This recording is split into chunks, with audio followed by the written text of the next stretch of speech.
Yuk mencintai kitab Imamat. Saudara dan sahabatku, dalam konten berikut saya ingin mengkontenkan kitab Imamat yang direfleksikan kembali oleh Heffernan dalam Bible for Young Catholics. Semoga melalui pengantar dan kutipan-kutipan yang menarik ini, saya, Anda dan saudara sahabat semua semakin mencintai kitab Imamat ini juga, agar kitab Imamat ini juga bergema di hati kita, menyemangati pesiaran hidup kita untuk mencintai Allah dan sesama. Demikian komentar Heffernan mengenai kitab Imamat ini. Kitab Imamat adalah kitab ketiga dari Pentateuk, disebut juga Leviticus bahasa Latin, sesuai dengan nama suku Lewi. Para imam Ibrani dan para pembantunya berasal dari suku ini. Kitab Imamat hanya berisi sedikit sejarah, juga berisi berbagai macam peraturan untuk seluruh bangsa. Beberapa peraturan untuk para imam dan para pembantu mereka. Inilah beberapa kutipan dan ringkasannya yang menarik. Tuhan berkata kepada Musa, "Berbicaralah kepada bangsa Israel dan katakanlah kepada mereka, hendaklah kamu kudus, karena aku Tuhan Allahmu kudus. Hendaklah kamu jujur. Hendaklah kamu tidak menunjukkan bahwa kamu menyukai orang miskin atau berpihak pada orang kaya. Janganlah kamu menyebarkan fitnah kepada siapapun.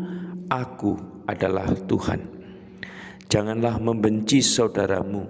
Janganlah membalas dendam atau menaruh rasa benci. Hendaklah kamu mengasihi sesamamu seperti dirimu sendiri." Kitab Imamat menuliskan pesta tahunan hari raya bagi bangsa Israel. Pesta pertama yang disebut adalah pesta Paskah dan roti tak beragi.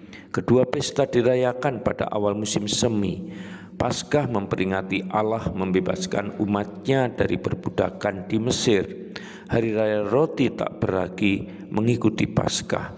Hari raya tersebut merupakan pesta panen pada awal musim semi. 7 minggu sesudah hari raya roti tak beragi adalah hari raya Pentakosta atau 7 minggu, pesta panen yang lain.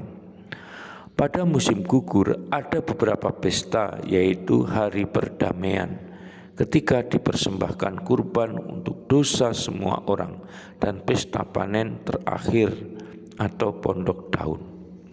Allah memerintahkan agar bangsa Israel tidak menanam atau memetik panenan ladangnya setiap tahun ke-7. Tahun itu disebut tahun Sabat, yang berarti tahun istirahat, tanah istirahat. Sesudah 7 tahun Sabat, datanglah tahun ke-50 yang disebut Yubile. Nama ini diambil dari nama trompet Jubal yang ditiup pada permulaan tahun. Tahun Yubile merupakan tahun semua hutang dibatalkan dan budak-budak dibebaskan. Saudara dan sahabatku, demikianlah pengantar dan hal-hal yang menarik yang dikisahkan Heffernan mengenai kitab Imamat ini. Semoga cinta kita kepada kitab Imamat ini juga dikobarkan dan hidup kita disemangati di dalam mencintai Allah dan sesama. Salam, Tuhan mencintai kita semua dengan hati yang berkobar.